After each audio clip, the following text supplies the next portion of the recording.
रोटी का संकट है, शिक्षा स्वास्थ्य का संकट है, बास आवास का संकट है, राशन किरासन का संकट है, बिजली पानी का संकट है। और इस संकट से लड़ने के लिए जो अधिकार जिस संविधान के अंतर्गत हमें मिला है, उस संविधान पर आज खतरा इस मोदी जी के शासनकाल में आन पड़ा है। जिस लोकतांत्रिक अधिकारों के अंतर्गत इन तमाम ज्वलंत मुद्दों को लेकर हम सड़कों से लेकर विधानसभाओं तक आंदोलन करते हैं, संघर्ष करते हैं, वो अधिकार आज खतरे में है। इसलिए आज बहुत ही गंभीरता पूर्वक हमको आपको विचार करने की आवश्यकता है कि आज भाकपा माले के द्वारा खेत मजदूर और ग्रामीण गरीबों का एक व्यापक संगठन अखिल भारतीय खेत व ग्रामीण मजदूर सभा पूरे देश के पैमाने पर जो दलित गरीब हैं, भूमिहीन हैं, जिनको साल में काम नहीं मिलता है,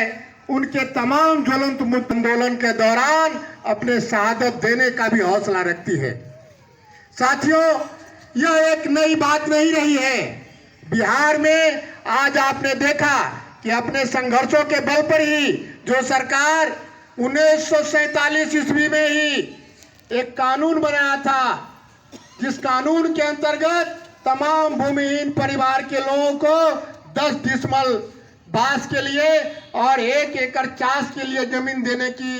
कानून बनी थी। उस कानून को तहस नहस करके 3 डिसमिल पर लाने का काम किया, लेकिन वो हमारे आपके आंदोलन का ही परिणाम है कि आज वह 10 डिसमिल नहीं 3 डिसमिल से 5 डिसमिल हुआ है। दूसरी तरफ इस भाजपा के शासनकाल में आप देख रहे हैं लगभग 10 से 15 साल के दौरान बीजेपी के साथ नीतीश जी रहे,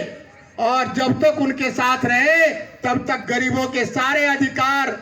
उनको नहीं मिला, उनको अपने अधिकारों से वंचित रखा गया। जहां भी भूमिहीन लोग अपने संघर्षों के बल पर जमीन पर अपना कब्जा जमा करके अपना घर बनाए हुए थे, उस जमीन पर